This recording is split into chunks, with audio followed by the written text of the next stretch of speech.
Hey guys, so today I'm going through a little demonstration of the NexTool K30. They've sent me this as a sample. I actually have one of these already, but it's in another color. It's got like a kind of orangey color. It was a special edition. So this here is just their standard edition, which I think actually looks better anyway. So I want to go through what I think of it and also demonstrate the different tools.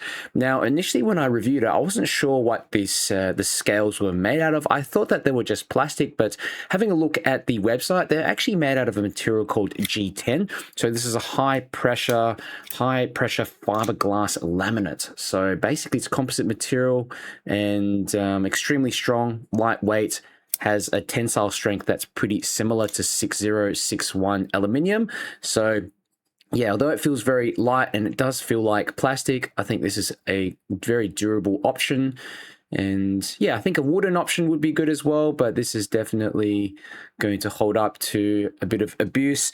And yeah, this is the box that it comes in here. Okay, you can see some of the specifications on here. The main blade is made out of this Sandvik 14C28N material. It's a pretty strong steel compared to all the other steels that are used in the other tools, which are still good. You've got also, what's it there, 5CR15 MOV for all the other different tools. You see the G10 listed there as well. So yeah, the main blade, as you can see, has this sort of bit that sticks out on the side that you can just get your thumb, flick the blade out. It takes a little bit of practice to flick it in and out and withdraw the blade. But yeah, you can see it's pretty much the same size as a standard Victorinox tool. I've got a Victorinox Huntsman, and yeah, this is, basically has replaced that. And I really like how it's also got this proper bit driver. Comes with a flathead, what is this, PH1 Phillips screwdriver, and the other side's a SL 3.5 flathead screwdriver. Okay, locks in place as well, all these tools, so you can just press down on this locking mechanism on the side. You kind of got to press down on both sides to unlock it, which is actually better. I feel like it just gives a more confident lock, pops in place like that. They do provide this little instruction booklet here as well, but yeah, I like that the length of the blade is a little bit more than some of the standard kind of pocket knives you get out there. So yeah, pretty nicely polished up as well. So let's have a look. What else do you have in here? There is a flathead screwdriver. Okay, there is this little edge here, which I don't know, you might be able to use as a hacksaw, cutting through, very light gauge wire, that kind of thing.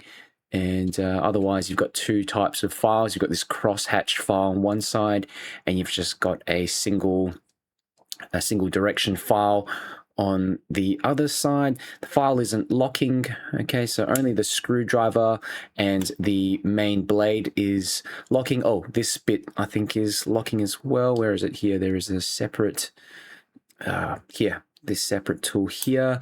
Okay, this is basically just a bottle opener. Okay, so that's locking. Pop it in here, and would you believe they've managed to fit like a decent sort of size scissors in here as well.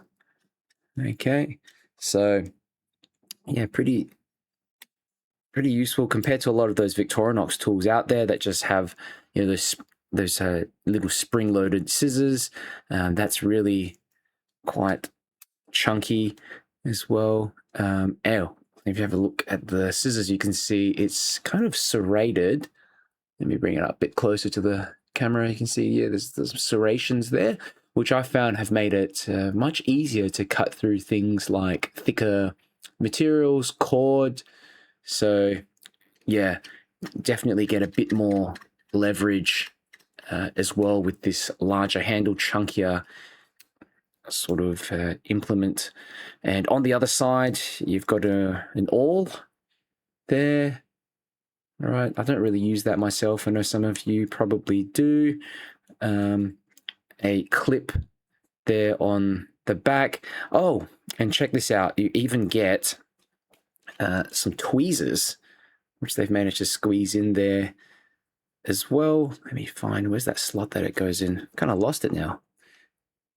Here it is. Ah, it's actually on the top. It's like a tiny little hole up the top. I was looking at the side, kind of how the Victorinox ones come across. But yeah, I think this multi-tool slash pocket knife is a great alternative to the Victorinox versions out there, especially because it's got a proper bit driver on there.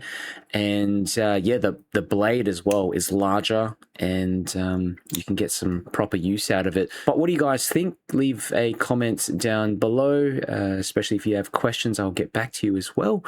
And if you enjoyed this video, do me a favor, click the like button, share it with someone who might be interested. And if you want to see more tool and EDC reviews, make sure you subscribe.